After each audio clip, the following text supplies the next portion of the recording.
All right, everyone. Thank you so much for joining us once again on Did You Know, the ESCO HVAC show.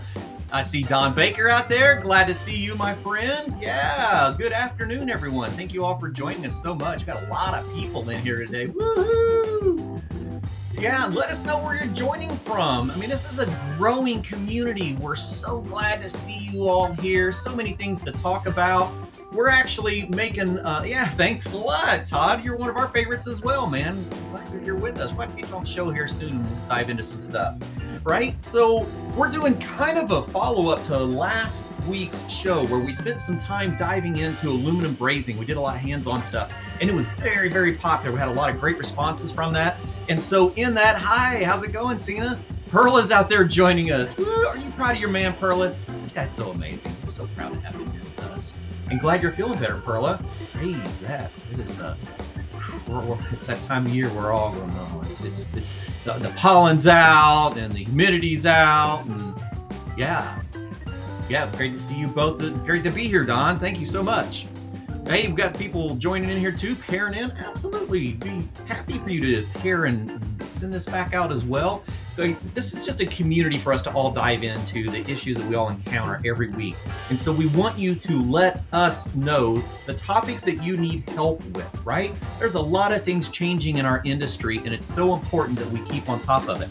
Next week, we're actually going to have Bosch here introducing their new line of A2L heat pumps and product lines. So we're going to be spending time with Bosch as well as Honeywell, diving into R454B, looking at that in new products. We're going to talk about mitigation. We're going to talk about best practices with A2Ls. And we're just going to have a very, very good time hanging out. So come on back next week. We'll spend some time with our manufacturers and really get deep into the weeds with this new equipment. All right, so Ty, this is really, besides flame rectification, I think this is probably one of my favorite topics to talk about, right? It does have a special flair to it. Oh,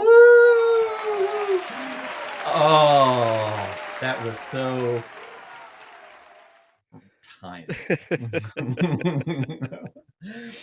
All right, so from an educator perspective, I know myself, I grew up using some traditional flaring blocks, and I do want to take a quick, almost a poll. Let us know if you're still using traditional flaring blocks. Yeah, there we go. Ty's still got one. I actually don't even have one here in my studio anymore.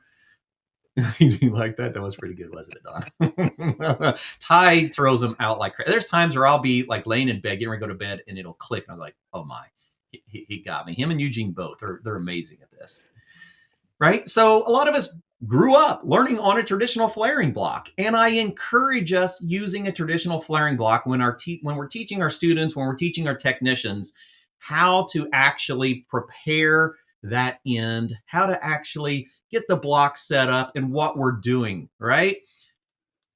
Yeah, it's so important that we talk about. Thanks for joining us, Everything HVACR. So we're going to spend a little bit of time looking at ways to improve that, okay? I personally don't have one anymore. Ty ended up having one hanging around. I got rid of mine in a yard sale like a couple moves back because I found better ways of doing this. And it's okay if you're still using this, and it's definitely good if we're still teaching it in the classrooms, but we have to make sure that we're moving beyond that, right? And that we start getting serious about professional flaring and the torquing that comes along with that. Because we have an epidemic in our industry that starts giving the equipment itself a bad reputation, right? And that's leaks on ductless systems. We've all heard them. We've all had those calls. When I was running calls for wholesaler and for OEM equipment manufacturers, I couldn't tell you how many times that I had those calls where, all right, I got a bad performing system. I need someone on site to figure this out. I need a new piece of equipment.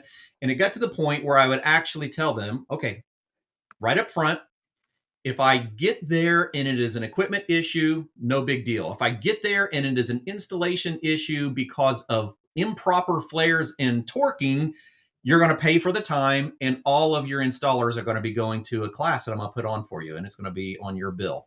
And so that ended up being part of my service requirement. It's pretty rough. It happens, Ty. I mean, how many times have you heard and encountered these kind of leaking scenarios? Exactly 2. It means too many. Two That's right. So we're going to spend a little time talking about flaring and torquing today and how to utilize that in the classroom properly. If we're talking about copper, right? Let's start this whole conversation off with this view because it'll help you understand the flare as we move along. If we look at the copper that we utilize in refrigeration and air conditioning, it's a pretty thick wall. It's a very soft copper, right?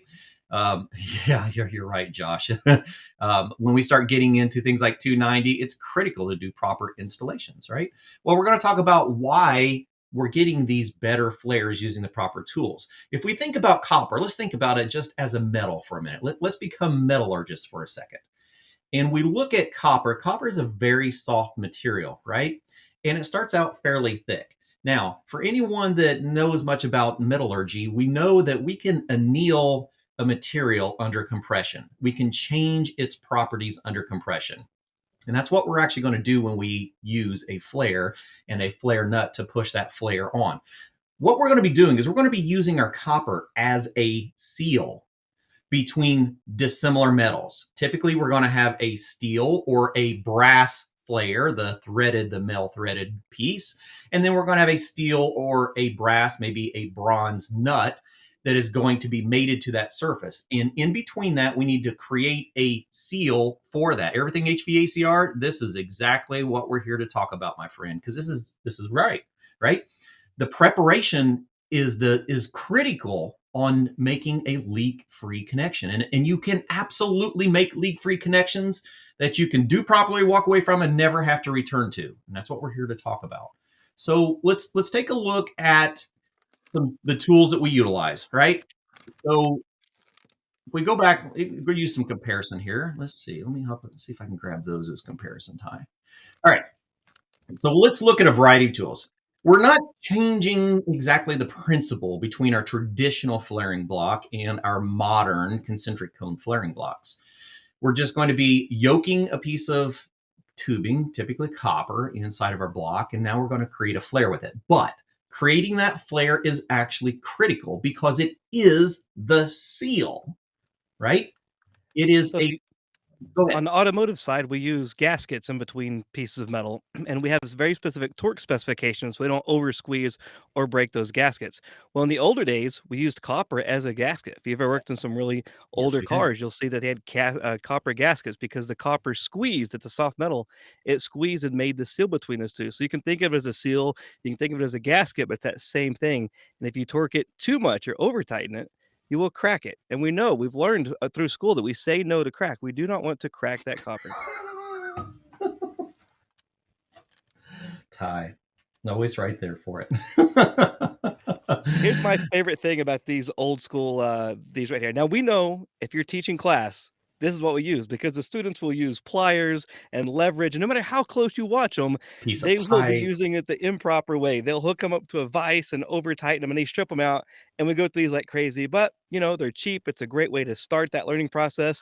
But here's how I feel about this particular one in the field. It's gotta go. Like, I hate them so much. Now, there's lots of different styles. So some of the other styles like this, it still has a flaring block with it, but the difference is it has a torque specification on the top and it has a conal offset. So as you start to tighten this down, instead of it just equally pressing on all sides and cracking that copper, it's pushing it around one or two sides at a time and it's able to mal that copper or move that copper around to make that nice that we want. And this also has a clutch on it so it doesn't over tighten so we don't squeeze that Look at copper, make that. it too thin. Now, Yeah. this is an old one. This is not Yeah. a new technology. This is still quite old. I've used this one for a long, long time. And there's a newer model that's very similar to that. It still uses a clutch inside. It still has the cone inside that offsets. What's cool about both of these is they have a little keeper right here that keeps you from pushing that copper up too far. Even this older one, it had the keeper already built in, so you didn't push it in too far, so that would affect the flare. If you put that copper in there too far and you start flaring it, your flare gets to be too big, or maybe you Yeah. didn't go far enough and it's too small. And then we don't have the gasket material to make that seal that is oh so important. So we actually have that potential for ruining the seal that we're trying to utilize in making our dissimilar metal connection. Absolutely right. And if we look on this camera view here, we can see how that copper fits in. So here's we're going to change this view Hmm. here. Absolutely. A little Nope, closer.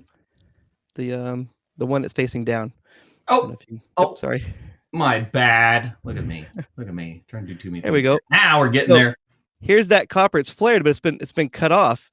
And here's that union nut, and that copper fits right perfectly. I mean, it has to fit perfectly inside that Absolutely. cone, so that as that cone comes up to that union piece, that's making the seal. A lot of people think these threads are making the seal. The Yeah. threads are only to help hold it together. The thread does nothing. Putting thread sealant, nothing about those threads matter.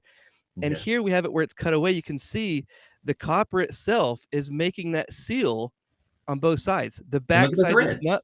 with the threads, the backside, Yeah. that nut pushes against the copper on the backside, and then the copper is squeezed between that union on the inside. So what's between those two is just simply the copper itself. The threads are way over here. You can actually see a gap on Yeah. You the can see thread. the The gap inside threads of the threading. are irrelevant. So we can see that copper is what makes the seal. So the refrigerant flows right on through like it's not even there. And how this is cut away, you notice it's really actually difficult to see because it's meshed so perfectly. Yeah. You And it can has only to see a be difference in the sheen of the material. absolutely right. Yeah. And that copper, I mean, that's so important. It has to be done just right to make that beautiful, perfect seal. Otherwise, we're going to have it leaking through here. And by the time it leaks into the threads, the game's already lost. It's going to That's leak to the exactly right. threads. It's going to leak back this way. You can put tons of leak any product you want in there. It's not going to stop it at that point because it all goes down to this copper itself. How we cut the copper, and we prepare the copper, and ultimately make it a nice flare. I couldn't tell you how many times I've walked up to a system doing a system evaluation and see anything oozing out of the threads and go, okay, somebody had a leak. Now let's think about this for a second. I think this is very important for us to recognize, right? Everything HVACR, hey, we're so glad you're here, man. This is really why we do this stuff. We want everyone to be able to just have a deeper, better understanding of the environment. Oh, there's a great shot of that, Ty. That is an absolutely beautiful shot of how that copper creates a seal between the two brass fittings. So if we think about that, right? If I walk up to an installation and I've got any type of material oozing out of that, a technician or an installer has had a leak on that fitting. But what's happened now is they have taken it apart. And remember, Ty, we just talked about that very important seal that gets compressed between two hard metals. What happens when I take that nut off and I just simply put something on my threads? What happens to my seal? It's gone. It's gone. I no longer have a seal. I now have a tempered piece of copper. Now, think about this. If I have a tempered piece of copper, that means I now have the potential for my copper to have vibrations at different frequencies. I have the potential for thinning that curve between my copper tubing and my flare. Remember, it's designed to have that seal one time, and that is it. Anytime we have a leak on an installation, it's critical that we do what with that flare, Ty? That we replace it because we know there are no good vibrations. It's all bad vibrations. That's right. There's no song about bad vibrations. I love it. Love it. Just rolling them out. I was going to do the dad jokes, but who needs them? We got them all throughout the show. And by the way, speaking of the show, we truly want to know where you're joining us from. I'm outside of Indianapolis, Indiana, here in Brownsburg. Ty, where are you at today? We're in San Angelo, Texas, or Carlsbad, Texas. Yeah. How's the weather out there today? It's 95 outside and 98 inside. That's a little warm, a little warm. Right, right. More warm for us. Well, so let's think about this though, Josh. Right? Let's think about what happens when we don't do it right the first time. Okay. One of the things that we get is Reed, thanks for letting us know where you're at, man. Glad you're here today. If we think about that flare, and it's one of the most important things on our installation, and we may complain about the cost of a new flaring block, but how much does it cost for a warranty return call on a leaking flare on an installation? Let's think about that for a minute.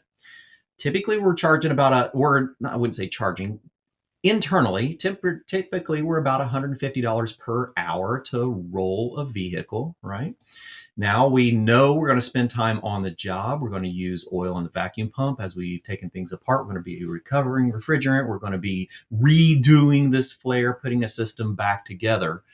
And so the time lost in a single repair covers the entire cost of not just your flaring tools, but your torque wrenches as well. One job, one leak. So put that into perspective. So let's think about this from a brand new installation. Okay, Ty, we both got systems here. One that has not been installed. Mine has been installed. I have utilized this one before for some training videos. Pulled the refrigerant out, sealed the system up, set it to the side. But I have to think about this as a new installation. Okay, I absolutely have to cut the flare off from mine because I've already tempered my copper during my installation. But what about on a brand new line set? Well, this is a brand new line set right here because I'm Okay. going to install this one, so it's not going to be Right. sweating my butt off in the future. So this one's I'm Yeah. looking forward to get it installed. Yes. And But then next these week we'll have next AC. week, oh, can't wait. Hopefully. It's gonna be so cool. This one has the factory. It's already factory done, but these are mass produced, Right. and I do not trust them. I will cut these off every single time and make a new flare on them because I do not trust any factory flares. I don't trust them. Actually, I even have a flaring I was gauge getting I ready to use, ask that. Let's and do I that. actually check flares. So even if I'm using them right, Yeah. I want to check it to make sure it's done good. So we got a 3/8 right here, It's a and great challenge for our students and for our technicians in our training classes. It is critical to have the flare so close to tolerance that it barely touches a pre-machined lip inside of our flare block. And So this one as looks good, that one but it looks doesn't fit really in good. there. So Ah, it's not a good flare. not So a I have good another flare. one over here. Oh, look at this one. Perfectly in. It's tight all the Barely way around. touches. It's a like even if you turn it at an angle, it gets really tight, but it fits in, out. That is a difference. Now both of these flares, they look Look nice, nice. They right? look I mean, perfect and we they're can't go by clean. looks. We can't judge the copper by how they look. We need to actually be measuring it and see what its true performance is and having a tool where we can measure that. There's lots of brands that do this, but you can get a flaring gauge and check to see how good is that flare really doing. Here's one with that flaring block that I don't like. We Yep. can see all those grooves in there that Yep. I hate, and Doesn't even fit. it doesn't Right. fit, and I don't think the camera's gonna show it, but there are cracks all on Oh, the side, and you know what? We say no to cracks. We need to throw this away. It is no good. that's exactly right. So, out of curiosity, I'm going to do mine as well, but out of curiosity, let's take a look. And what we're talking about, I do have a blown up picture so you have a better idea. That picture on the left, that's the cracks we're talking about. So, no matter what, if we have any cracks on that ledge, it's a guaranteed leak once we start doing compression. So, just remember that as we go forward. So, let's take your brand new line set, and I will take my pre installed line set, and let's see how they actually compare on our flare gauge out of curiosity. All right, Well, let's see what happens. let's see what we got. Now, while you're doing that, there is an acceptable place to have leaks. Do you know where it's acceptable to have leaks? An acceptable place to have leaks. I have a feeling I'm going to be running over to the Roadcaster for some audio. Yeah, I don't it's know. gonna be over at the supermarket in the vegetable section. Love it, love it, love it, love it, love it, love it. There's always leaks there. Always leaks there. Oh, You Tippy. want the fresh ones. You want some fresh leaks. All right, and we're going to come back to this in a little bit when we start talking about torquing and proper torque for flare nuts. I'm only going to undo one of mine for right now because we're going to use this as a challenge here in a little bit. And I'm going to test my one flare. You're welcome to test both of yours. Now remember, this was a previously installed system. all my flares were gauged properly. My flare nuts were torqued properly. And now, after I have taken this out of service, I'm going to recheck this flare and see what's happened to it to see if it is still within specifications. Now remember, it is a very, very tight tolerance when we start talking about our flare gauge. There's a variety of manufacturers that make them, and it's crucial that you have it. I know, Mr. Murph. We'll be good. We'll try to be good. Maybe. We'll see, won't we, Ty? No guarantees. Right. Yeah. Oh, no, we're actually going to get into that here in just a minute, Total Tech. Yeah, absolutely, because there's some critical reasons for that. All right. So I'm going to take mine, and remember, this has already been gauged once. It was correct on installation. Now when I try to, well, Ty, I can't even get it inside of my gauge anymore. What happened? What happened to my flare? Well, remember, when we create our flares and we use our gauge, what we're doing is we're using that lip of the copper for our compression fitting. And as we compress that nut onto it, just exactly like Ty was showing you, we are going to compress that copper lip to a very specific point so that it makes a seal. It's going to compress slightly. If it compresses too far, it's going to be too hard to be reused. But as it does, that flare is actually going to swell. So on this installation was proper on the first time. Now that it has been removed, it does not fit into my flare gauge, which means immediately I cannot reuse that connection on my system for two reasons. One, the copper has already been annealed by compression. And two, it is now oversized, which means if I try to recompress that, I have no room for my compression expansion to create the seal. So I'm going to have to redo mine. I'm going to have to actually cut it, and I'm going to have to create a new one. How about yours? What did we see from your side? Well, I just put mine together here just now, but haven't taken it back apart. Okay. But isn't that going to be challenging? Look how much copper we have to lose if we cut that off. Is there any kind of a trick that we don't have to lose that much copper? There might be, because sometimes it's a pretty snug installation and I don't want to remove very much. That's the beauty of our redesigned tools. We have utilized flare chambers inside our roller stem. So as we look at that, you'll notice that there is a secondary grooved area in the roller. Yours has two, so that you can go either direction. Mine is just on the one side. I'll pull that up to show a little bit. And on some of those, we'll actually have spring loaded functions designed for either the use of hard copper or soft copper that will control the spring tension of that cutter so that we're not putting too much stress upon the copper. Remember, it's all about making a proper fit. So the cutting is absolutely crucial as well. Okay, so we're going to cut off. Yep. Is so important because I've seen people try to cut fast and they try to just really, and it'll egg the copper, and it'll bend that copper inside, and it makes a horrible burr that causes a lot of refrigerant restriction. But in the flaring case, it's even more of an issue because now we've changed how much copper is on the end. So making sure that if you don't have the cool spring action, that you just put a little bit of tension, go around, spend more time cutting, less time with the rest of it. Now, when we get that cut, I like to ream it. Absolutely. You can use one of these, which these came out. They're really cool. The new style is this. Instead of having one blade, it's like a file inside. Yeah, it's got a variety of surfaces. Really, really easy for me to deburr that. So this is a summer tool because it deburrs. There's no more burr. And then also it's got one for the other side so I can make sure it's nice and clean. Now this has been all scarred up from that flaring block that I don't like, so I'm not going to use it. Just giving an example. Just as demonstration. How easy it is to get that burr off of there with these tools. I mean, it's super easy to do. And so what you're going to be looking for when you're done is just a nice clean edge. This one I haven't done yet, but you want to keep it consistent and you'll end up with a nice clean flare. If we take too much off, we're going to thin the copper at the outside edge, which is going to remove its ability to expand in that compression. And because it's under tension as it's annealing, it's going to split and create a leak. So the goal is to maintain the consistency of the sidewall of the copper.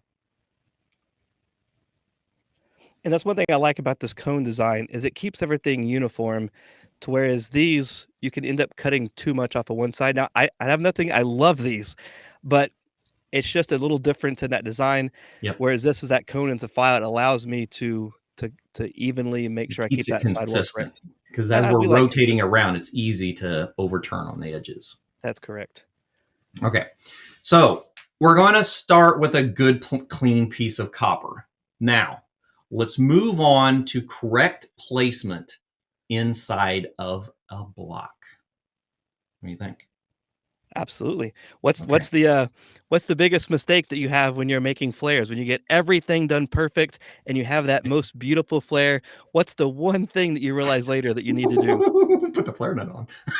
Absolutely. I'm glad it's not That's just right. me because No, I good time, good still time. do that. I'll make these beautiful flares and realize, Yeah, oh yeah, I've done that in cut it off. class and looked around and went, now, somebody come cut this flare off and show me how we're going to do this, right?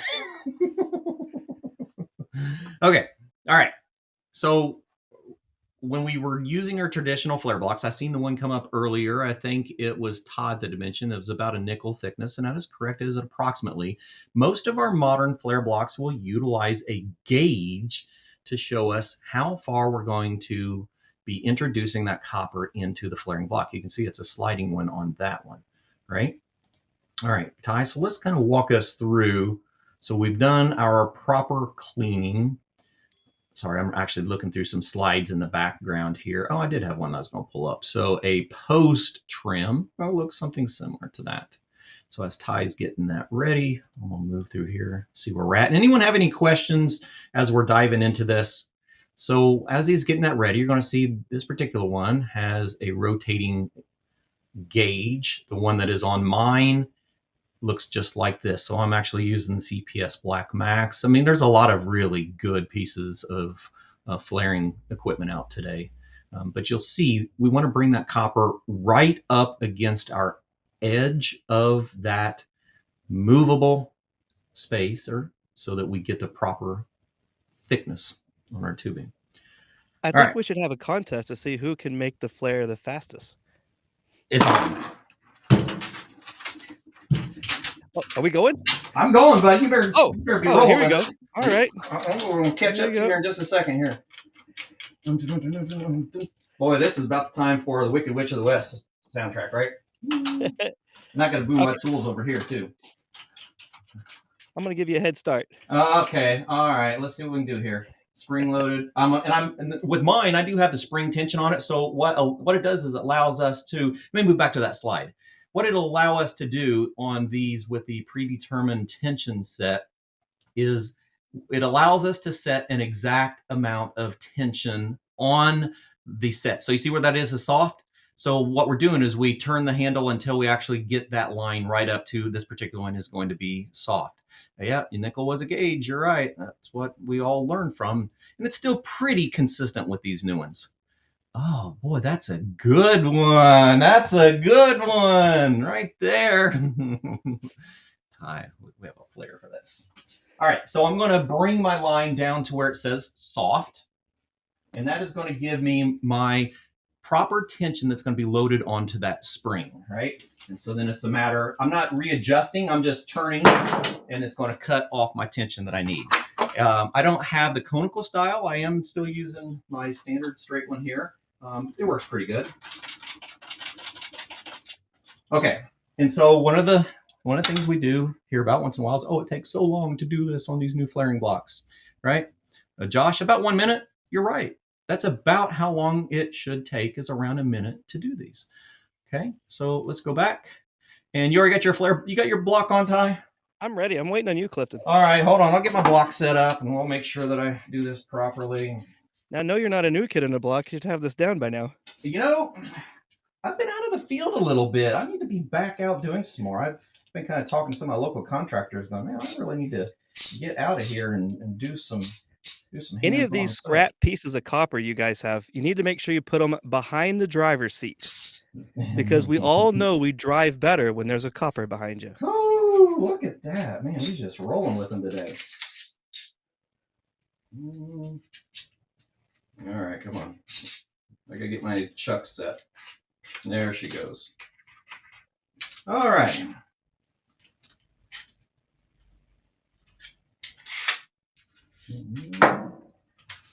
Oh, you can go ahead, Ty. We can talk a little bit while I'm taking my time. And really, it's a progress. So I started out using that old style flaring block, and I always struggled getting good flares. And then I moved up into the other style flaring blocks that had the pieces, but I still didn't understand about that flare being a gasket and the importance of not reusing them. So even if you have the best tools, it's still about understanding how to use them and how that flare fitting is actually working and what's going on inside, so that we can make that the best as possible.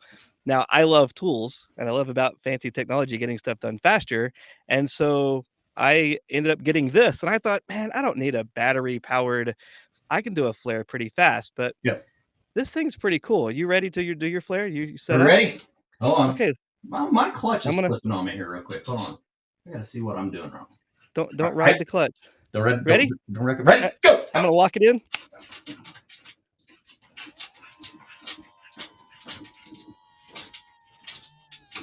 Clutch kick.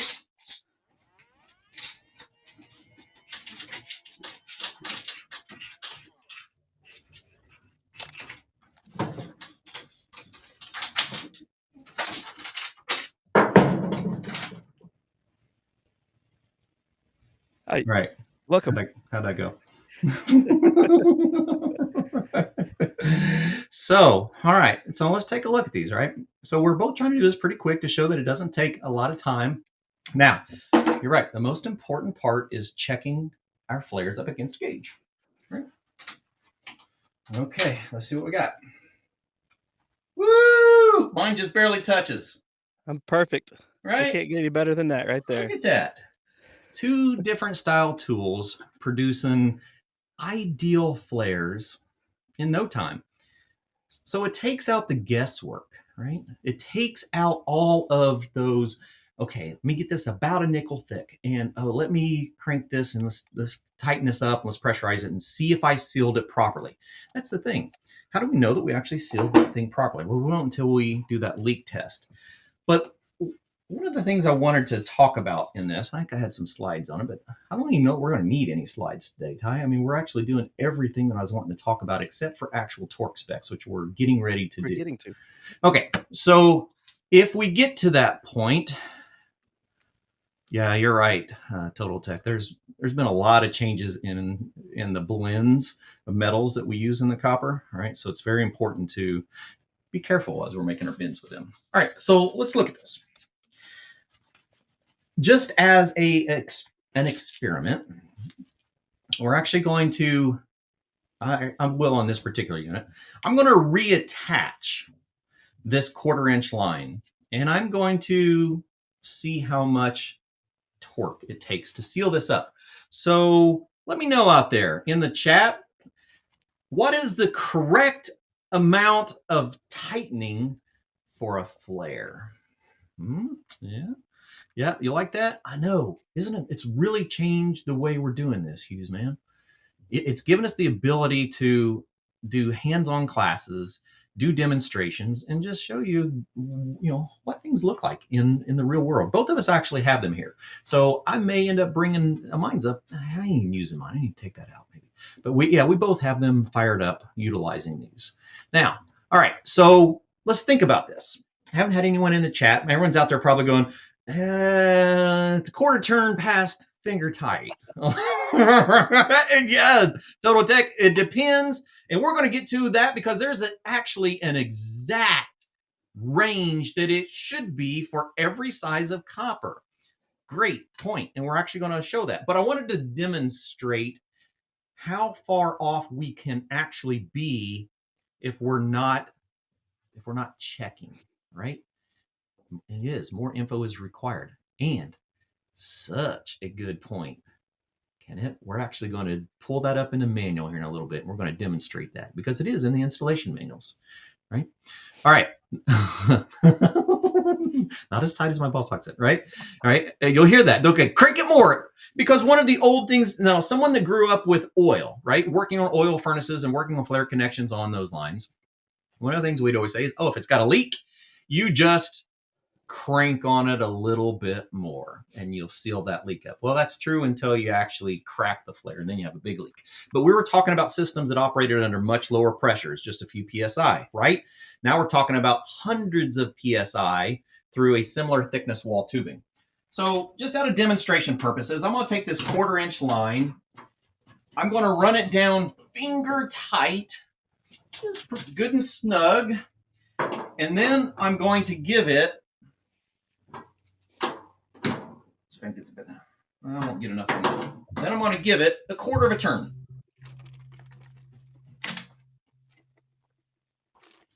Okay. That should be tight. That should be a good fit, shouldn't it, Ty? Sure. Good How do I know how tight it is? It's got to be good. Right? Paul Leonardi, 100% correct. It has a specification by the manufacturer. And so on a proper installation, we've talked about how we get to that flare. We got the correct flare thickness. It's actually being gauged properly. We're going to install that. And then the only way to do this properly is to use a torque wrench and set that flare nut to its torque spec. Now I'm going to run a couple slides here in the background since we've already covered all this stuff so well. And we do have a bunch of pre-made slides. If anyone ever needs any of this for your classroom to show what we're actually demonstrating here, we have tons of that. Done some high-def photos of each one of these procedures. We'll be happy to share this stuff just so that you've got some prep material. But here's really what we're talking about. We're talking about utilizing installation manuals to do a proper install. We're going to be using a clutch type flaring block, and this is right out of a manufacturer's installation manual. This is nothing new. This is what we're supposed to be doing. Once we have attached that, right? Once we have attached our flare, we have to go by the manufacturer specifications for torquing, because it's going to be really interesting when you see how much torque I put on this 1/4 inch line that has that finger tight plus a 1/4 inch, because we hear that all the time, right? Now, I do get the questions every once in a while. Ty, how do you feel about applying oil onto a fitting? So I always put oil on the flare itself and sometimes on the backside that flare, but not on the threads. I love this product called Nylog. The guy's an engineer. John Pastorella is an engineer. He's a guy that of the trade, for the trade. They've done testing. It's really refrigerant oil, and all it is just it's a little thicker quantity of the oil, and you put just a little bit. This is not going to fix a bad flare. Right. What it's going to do is give you some insurance on some impurities of the copper, or if anything didn't come out just perfectly right. And I like to put some just right on the face of that flare, just a little bit. You don't want it running inside. People overdo it all the time. All it takes is just a little bit. Now this stuff's gooey. It's yucky. Like, you're gonna have to clean it off, leave a rag on it, but it just takes a little drop on there, and then I just move it all the way around. And sometimes I like to put some on the backside too, just to make it get a nice good end where it's pulling both ends together. It allows that lubrication. It's not sealing over here, it's just adding some lubrication. But inside, it just helps any of those possible impurities or maybe a lower quality copper. And it's like insurance. And if you've heard of, there's a Mohs-Bogsman Act, it's not going to void any warranty. You're not getting a ton of none should be inside the piping.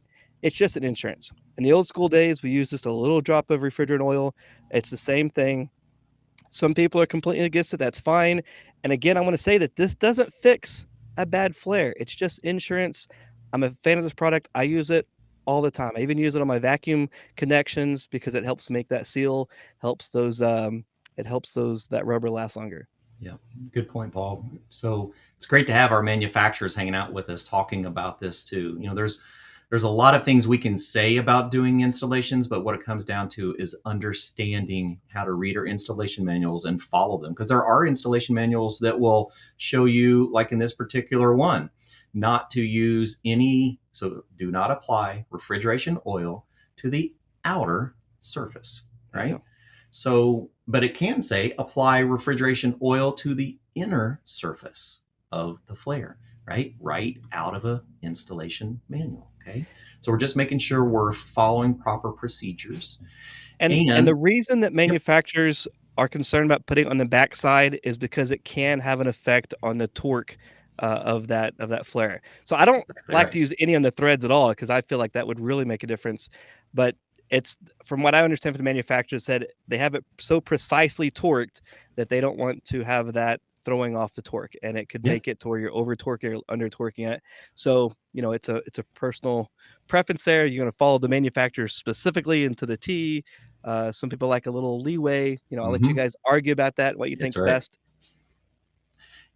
One of the things that came through a while ago was making sure that you were utilizing the torque wrench correctly. Yes. Absolutely, total tech. Some of the torque wrenches out there, if it has the removable head, you could actually have it go in a direction where it doesn't matter where you set the actual torque range. It would actually always overcome. It would never meet the actual torque. So going the correct direction is very important. And so you'll see contradictory photos of that in this piece of my training, but I'm going to get there as to why, right? So, yeah, that's And I, true. I just do want to clarify that we're not being sponsored by any of these tools or any of these No, products. this is These are what we my use. personal tools that I use. So Yes. I'm using one brand, you're using another brand. Now, like, I know the owner, I know the Mhm. people. I've bought everything. I've not received anything free from them. You can Nope. double check on that. These are just things that we use, and this is about using that proper thing. The fine details, you guys can argue that all you want, but these are the tools and the things that we use, and this is why it still goes back to the facts of making sure that flare is done properly, making sure that we're using a torque wrench, making sure we're getting that flare checked properly. All of these are going to be the key to having that leak-free seal. So the reason I like to utilize demonstrations, especially in our classrooms, and I figured someone probably call me out on utilizing my wrenches wrong. I'm actually not tightening on the right side. I'm tightening on the left, so I am backing up with my wrench on the back side. I'm utilizing my torque wrench to spec to actually tighten it. But here's what I like to do in a classroom, Ty. I like to challenge my students and I like to challenge my technicians when I'm at a contractor training to see how much torque they've actually put on a flare nut. Because if we think about the principles of pressure, if I apply a particular amount of pressure to seat my flare nut, I should be able to remove it with the same amount of pressure, right? If I'm using a manually adjustable torque wrench, it's going to only click off at what I set that. But the beauty of a digital torque wrench is it's actually going to show us that progressive torque. Now, remember that rule of thumb, that finger tight plus quarter inch might apply on, inch and an eighth line or 7/8. But let's talk about this little quarter inch that I put. Let's look at some specifications, Ty, real fast, and we'll come back here. Let's look at some specifications of where this quarter inch should be. So this particular manufacturer says that liquid side flare nut tightening torque. So I'm on that liquid side quarter inch. I should have been in the 10 and a half to 12 and 3/4 foot-pounds of torque to set this particular flare. All right, so while I get my torque wrench set, I would like for those that are still out there, there's a lot of people hanging in here. Give me your thoughts in the chat of how much torque it's going to take to remove this flare nut off from this quarter inch line that I did finger tight plus quarter of a turn. And let's see how it compares to what the manufacturer actually told me to, because I've heard this so many times in the field. Finger tight plus a quarter of an inch. Okay.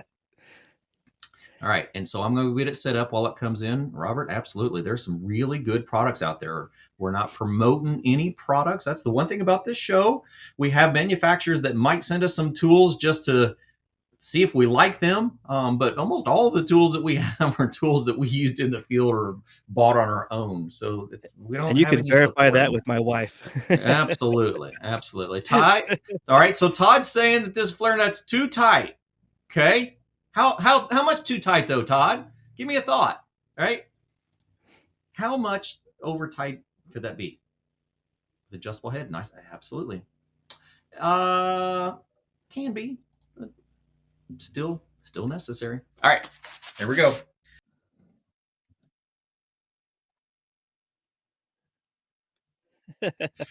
All right, Total Tech. There we go. Now we're talking. Total Tech says 23 pound-feet. Thank you, pound-feet. I said foot-pound earlier, didn't I? That actually says foot-pound. Pound. All right, so we're going to fire it up real quick, and we're going to set the proper torquing. I should have had my glasses on. All right, so let me get her set up. Ain't that horrible when we get older, Ty? I can't see hardly anything anymore. All right, we'll get there though. All right, so where are you at now, Ty? Well, I'm at 16.4. Okay. And that's what's important, is to make sure you go for your manufacturer specification. There's no one size fits all. This unit that the manual I have for this one had 16.4 as the spec, or 16.5, I think is the spec. And notice how different that was on yours. Yes. And the manufacturer makes that nut that matches the threads. This is a match set. So you want to make sure you're using those specific specifications when you're torquing it. That's why when you get a torque wrench set, it doesn't have just a range. Now I keep one in my torque set just as an idea, but we need to go off that manufacturer specified, and that's the beauty of these. Oh. And I used to have one that clicked. Yes. I couldn't stand it. I ended up giving that thing away, and it was always off. Like, it would click at different numbers, and I felt like I couldn't trust it. And so I got this digital one, and it beeps and tells me, has a line, tells me how close I'm getting to it, and I've really loved it. I do too. Man, come on, almost there. I really can't see. That's horrible. All right, I should be on pound-feet. Finally. Took more time to set up my torque wrench than it did to make my flare. That's horrible. Oh, there you go. Yeah. So nearly 200%. Yeah, absolutely. Okay, so now we're saying potentially double. Let's go find out. All right. Well, I'll have to go down to be able to get a good connection on it. I don't know that I'll be able to show this from that distance, but all right, so we got a good connection there. We're going to back this up. So should be backing it up from that direction. And here we go. And 60, 70, 80, 71 foot-pounds of torque. So, Ty, where does that fall in range with 71 foot-pounds? I think it might be just a little bit off. I don't know that I have anything with that high. Let me go to one of my other charts and see if I have anything in that range. I don't. No 5/8. So really comes down to, you got to trust your tools too. So we have to make sure we're using and testing proper tools. All right. So one of the things just came in from Don Baker. Important note: if using aftermarket manufactured flares or flare nuts, use the torque specs from that manufacturer. Good point. All right. So the most important thing, we're cutting off the existing flares. We're using the nuts on the equipment. Why is that important, Ty? Because they're made together. They're made as a match set. So the threads match up. They're off the assembly line, ideally at the same time. So they're all lined up correctly.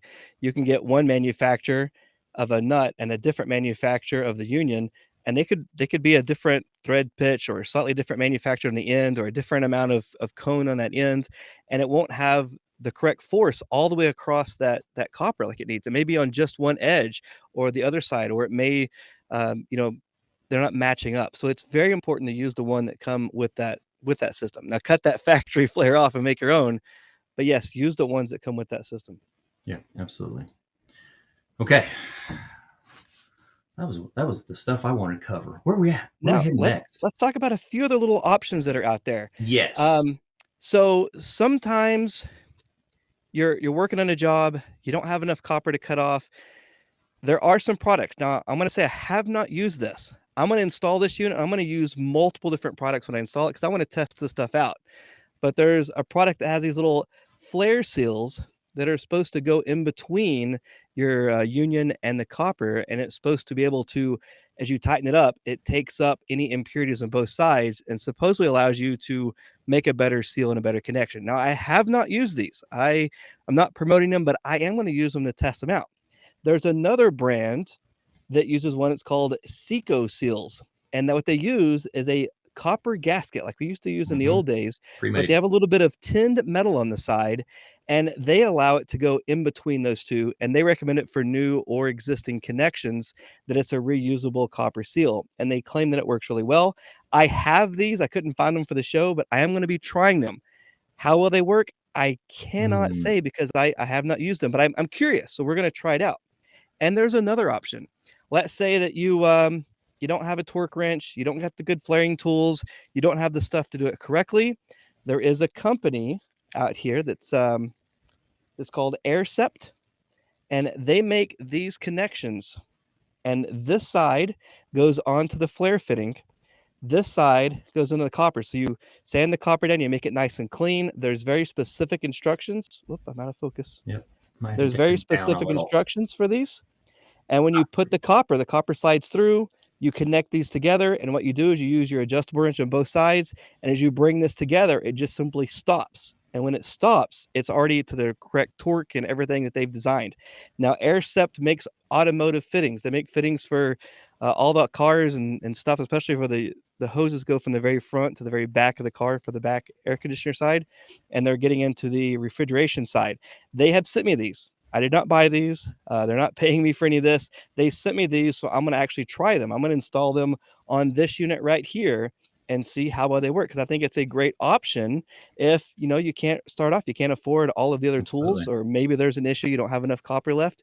So I think there's some value in some of these other options, and I've done a lot of research on these, and I think it's pretty interesting. I'm not saying it's for every situation, but I do think it is something that could have some value. So I'm going to be testing these out. I got a 3/8 and also a 1/4 inch. I'm going to be trying them.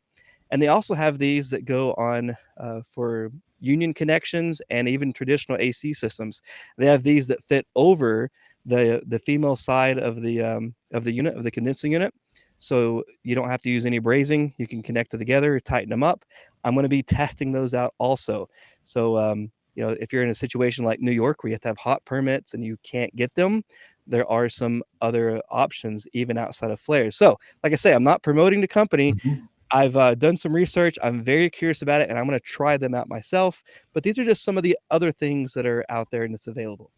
Yeah, and let us know in the chat. Don Baker, I appreciate you letting us know that you have used those. Like I said, we're really not here to promote anything. We're here to show you your options, give you instructions on the things that we are good at doing, and giving you tools that you can utilize in your classroom, so that we're showing multiple ways to accomplish the same thing. There's another one, and it's probably user error, but I'm trying to make sure we don't see the name of it. And Yeah. you use a drill, and it circles around, and you put it in the copper, and it nails it and gets it hot, and it makes a flare. And I've personally never had one that fit properly in the flare block. Now, I'm not trying to say anything bad about any brand. There's two different brands that make them. I've used both, and I just personally haven't had any luck. It's probably user error. Haven't been using them right, but I have tried some of these other options. Maybe it works for you. Maybe you have somebody that's used them. You can try it and see and tell me what it is I'm doing wrong about them. But regardless of which method you use, that's why it's important to use a Use that tool to make gauge. sure you're checking that flare. So the first time I thought, hey, it looked good, and I put it on, it was leaking, and I checked it, and it was a bad flare. So don't get in the habit of, hey, it could be a good flare 99% of the time, but that 1% of the time that you didn't That check it, one. that's going to be the leak. That's going to be the callback. That's That's going to going to be be where the Friday night, right before a holiday weekend, and you're going to get there and go, and even okay. Not only on our side, the amount of cost that we have to lose, look at the cost on the equipment. You're looking at refrigerant leaks, the possibility of introducing moisture into the system. The compression ratio is going to get very high being low in charge. There's not enough refrigerant to cool the compressor. The compressor starts overheating. You start to have an oil breakdown once the discharge line exceeds 225. There's a lot of other factors that go into that. It's not just about, oh, well, it's leaking. I get paid to come back. It takes life off of that equipment, as well as we want to do the best we can. As tradespeople, like we take pride in what we Absolutely. do. Like this, it's not about just we go to an office. Like we leave our mark on the world. We do things with our hands and work with our hands, doing things a lot of people can't do. And some of that requires some expensive tools, similar to the automotive side. But we should take pride in learning more, always wanting to grow and keep moving forward. And somebody once told me one of the biggest challenges to learning something new is past experiences. We either have things that seem to work and we think that we already know it, so we don't need to learn something new. And sometimes that keeps us learning new things. So there's always 100,000 reasons of doing it the way you've always done it. But that one thing about being able to try new things, learn new things, and grow, that's the reason to keep learning. At the HVAC Excellence Conference, there are people that have been in a trade longer than I've been alive. There's people that are twice my age there still learning new stuff. And I think that's the key is we have to keep learning. All this new stuff, we have to keep learning, trying it. Here I am. I grew up with, the old flaring blocks. Here I'm using, digital cool stuff. And it's about learning and growing. And there's always something new to learn. So make sure you're on that. And everybody here, I'll tell you, you guys are here wanting to learn. And that's what's important. So we're here learning new stuff, applying new stuff, and take that new stuff and share it, show other people. It's really what we're here for. I mean, that's what it's all about. You're right. So Ray Coker, 92 years old at the conference to learn. I had him on the podcast. I'm going, there is no reason anyone in this industry can complain about having time. Yeah, it's exactly right. That's what we are just talking about. Yeah. Yeah.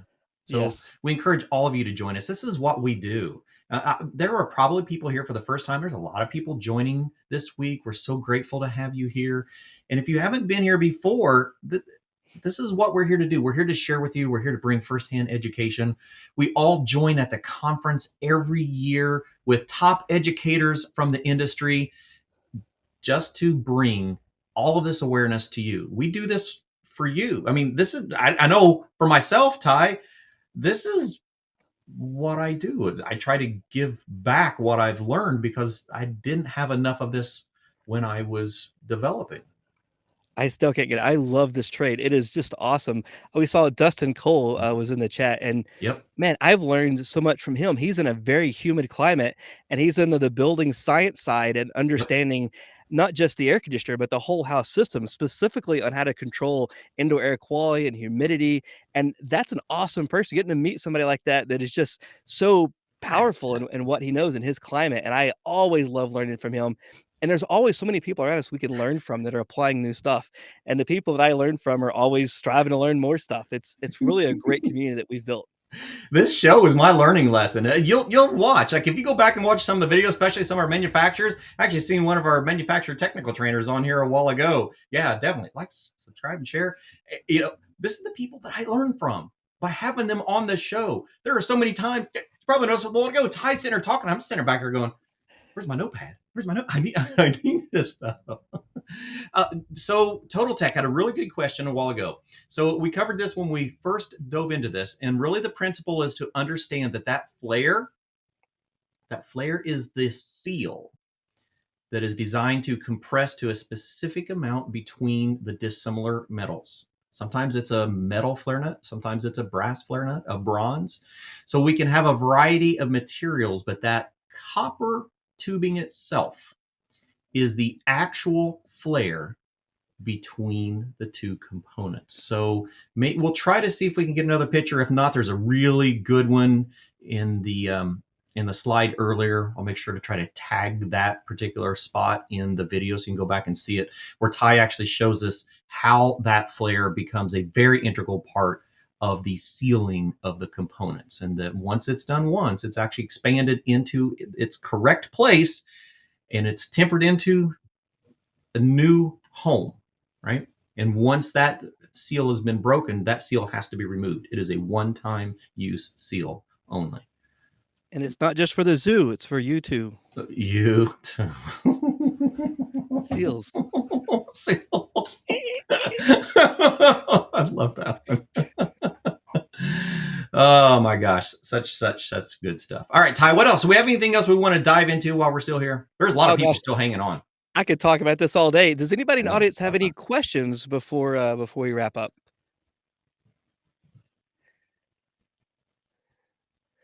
And we'll give a Maybe little a bit of different time. time there, Yeah, sometimes it for sure. takes a minute for that to come through.